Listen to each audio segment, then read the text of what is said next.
morning, students. Myself, Dr. Gauri Pandey. Now we are talking about character. Character चरित्र, किसी का चरित्र क्या है, कैसा है, ये हम लोग उसको देखकर उससे व्यवहार करके पता लगाते हैं। इसका मीनिंग क्या है, आखिर कैरेक्टर होता क्या है। हम बड़ी आसानी से कह देते हैं कि इसका कैरेक्टर बुरा है और इसका कैरेक्टर अच्छा है। तो ऐसे क्या एट्रीब्यूट्स होते हैं, क्या चीज़ें होती हैं जिसको देख के हम ये कहते हैं कि इसका कैरेक्टर अच्छा है और इसका बुरा है। आखिर कैरेक्टर है क्या, व्हाट इज कैरेक्टर।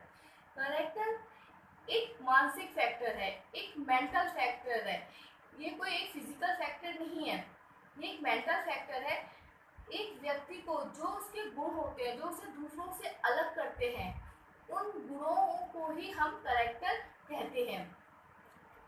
जैसे किसी सिचुएशन में, किसी कंडीशन में हर व्यक्ति अलग अलग व्यवहार करता है, तो उस सिचुएशन के अकॉर्डिंग कौन कैसा व्यवहार करता है, ये उसी के ऊपर उसका चरित्र निर्भर करता है, उसका कैरेक्टर निर्भर करता है।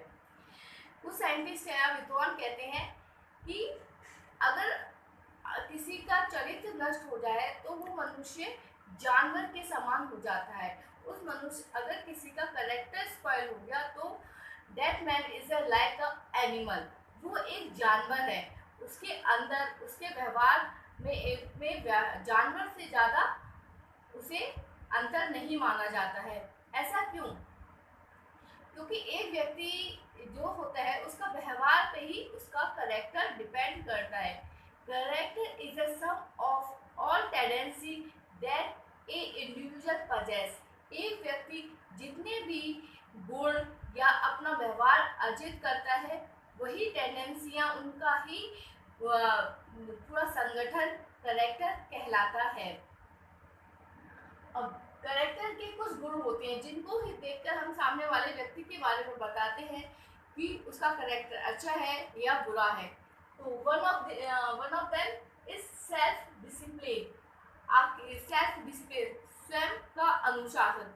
जो व्यक्ति अपने ऊपर एक अनुशासन रखता है, उसमें खुद अनुशासित होता है, उसका अपने पांचों इंद्रियों पर अनुशासन होता है, उसको पता होता है किस कंडीशन में, किस सिचुएशन में, किस स्थिति में कैसा व्यवहार करना है, अपने संवेगों पे जिसका नियंत्रण होता है, क्रोध पे, रोने पे, हंसने पे जिसका अपना नियंत्रण होता है, वही इंसान एक अच्छे कैरेक्टर का अधिकारी होता है। जैसे कि कोई व्यक्ति है, अगर कोई बहुत दुखी है, अगर उसके सामने आप उसके दुख को ना समझ के, उसके सांत्वना ना देकर उसके सामने हंसने लगो, उसका मजाक उड़ाने लगो, तो उस व्यक्ति की नज़र में आपका कैरेक्टर बुरा हो जाएगा कि ये पर्सन कैसा है कि मैं दुखी हूँ और ये मेरा ही मजाक उड़ा रहा है, मुझे और दुखी कर रहा है। यदि अगर कोई खुश हो और उसके सामने आप उसका मूड ऑफ कर दो, उसको रोने लगो और उसकी खुशी में शामिल ना हो, तो भी वो इंसान सोचेगा इसका करेगा ये कैसा व्यक्ति है जो मेरी खुशी में जेलस फील कर रहा है या मेरी खुशी में रो रहा है।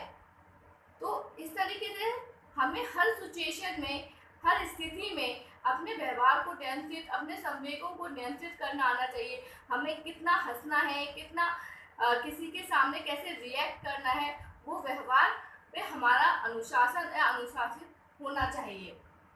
ये सॉलिड दृढ़ निश्चय, किसी भी कार्य को करने के लिए आपको दृढ़ निश्चय करना चाहिए।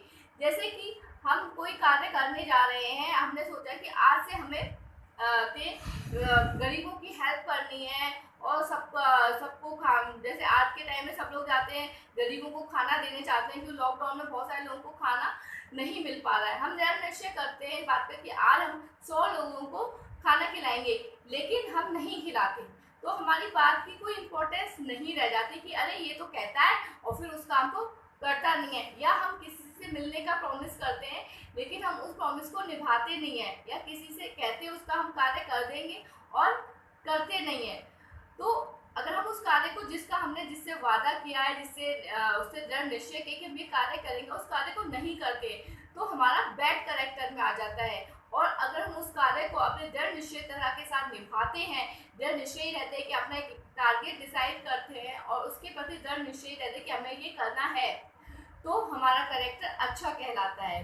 नेक्स्ट इज रिलायबिलिटी, विश्वसनीयता।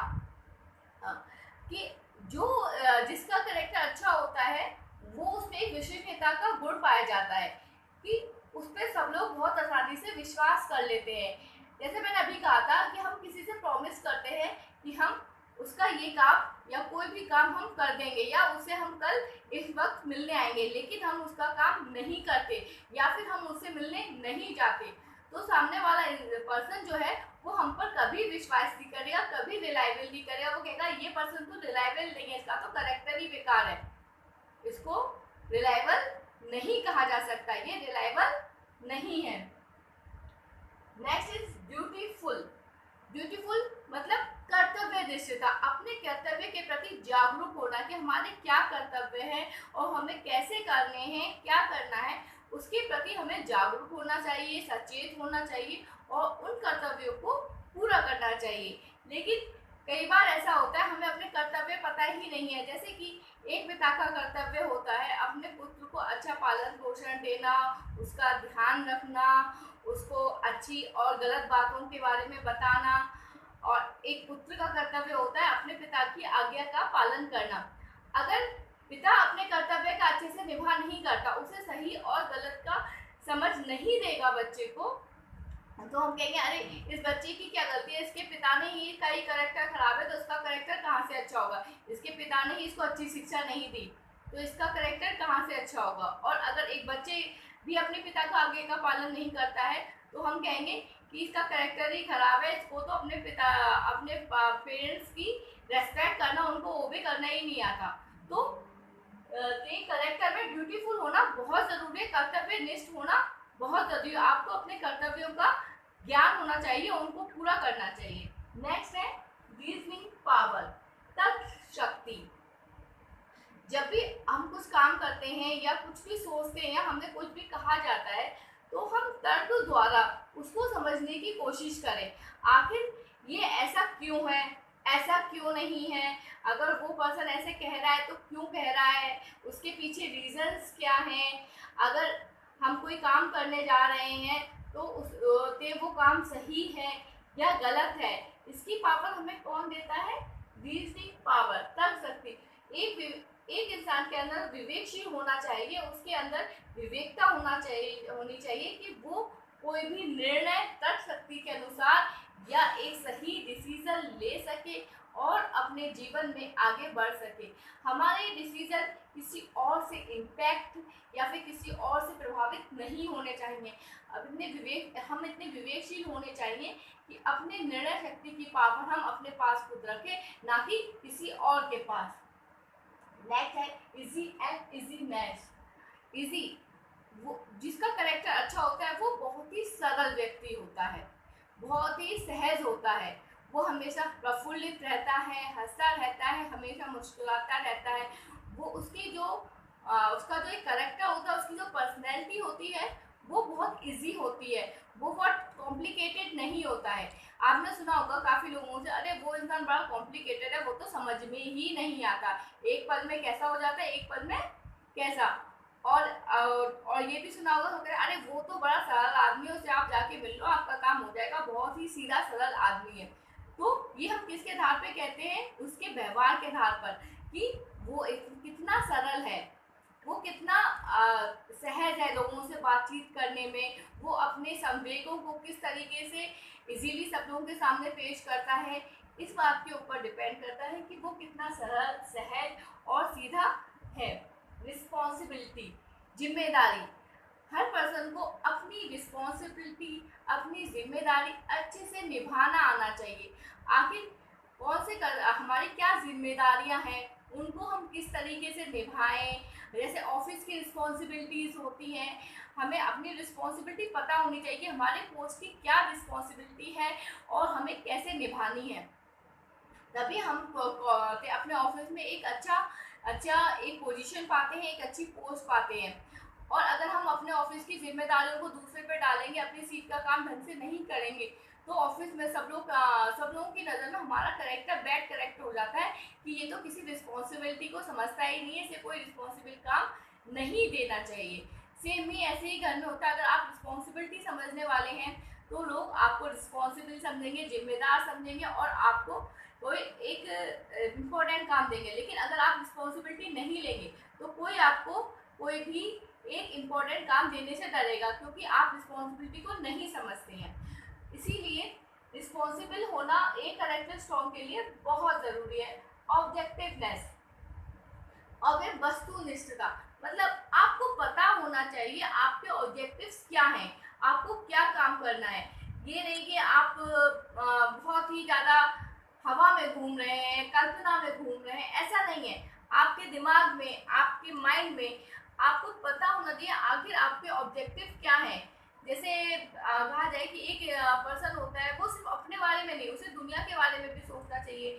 वो जिसका कैरेक्टर स्ट्रांग होता है वो सिर्फ अपने लिए नहीं जीता, वो जानता है कि उसे दुनिया के भले के लिए, दूसरों के भले के लिए कार्य करने हैं, ना कि सिर्फ अपने भले के लिए कार्य करने हैं।